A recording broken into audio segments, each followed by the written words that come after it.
Hey, McGann, welcome back. It is time for our latest read aloud. Hope everyone is doing well, that you're into a book of your own selection, that you're enjoying reading it either by yourself, maybe with someone at home. Maybe you have a little book club going on in your classroom. Whatever works, as long as you're reading, that's the key thing.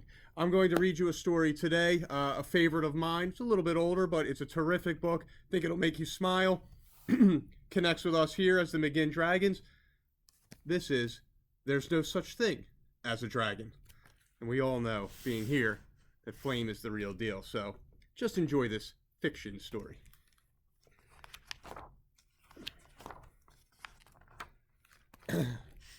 Billy Bixby was rather surprised when he woke up one morning and found a dragon in his room. It was a small dragon, about the size of a kitten. The dragon wagged its tail happily when Billy patted its head. Billy went downstairs to tell his mother. "There's no such thing as a dragon," said Billy's mother, and she said it like she meant it. Billy went back to his room and began to dress. The dragon came close to Billy and wagged his tail, but Billy didn't pat it. If there's no such thing as something, it's silly to pat it on the head. Billy washed his face and hands and went down to breakfast. The dragon went along. It was bigger now, almost the size of a dog. Billy sat down at the table. The dragon sat down on the table.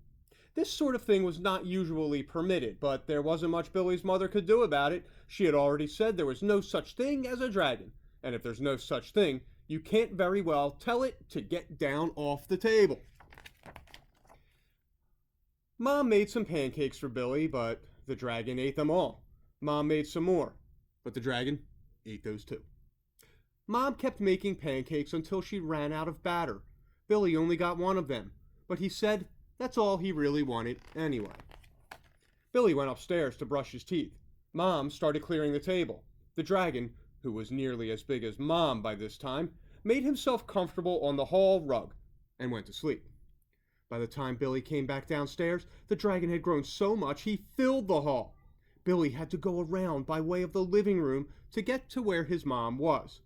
"I didn't know dragons grew so fast," said Billy. "There's no such thing as a dragon," said Mom firmly. Cleaning the downstairs took Mom all morning, what with the dragon in the way, and having to climb in and out of windows to get from room to room. By noon, the dragon filled the house. Its head hung out the front door, its tail hung out the back door, and there wasn't a room in the house that didn't have some part of the dragon in it. When the dragon awoke from his nap, he was hungry. A bakery truck went by. The smell of fresh bread was more than the dragon could resist. The dragon ran down the street after the bakery truck. The house went along, of course, like the shell on a snail.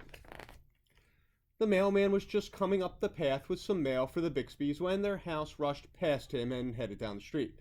He chased the Bixbys' house for a few blocks, but he couldn't catch it. When Mr. Bixby came home for lunch, the first thing he noticed was that the house was gone. Luckily, one of the neighbors was able to tell him which way it went.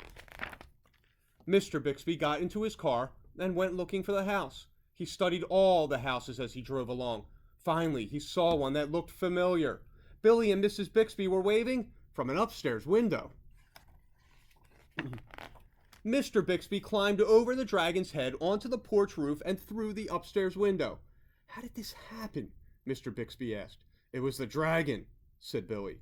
"There's no such thing," Mom started to say. "There is a dragon," Billy insisted. "A very big dragon." And Billy patted the dragon on the head.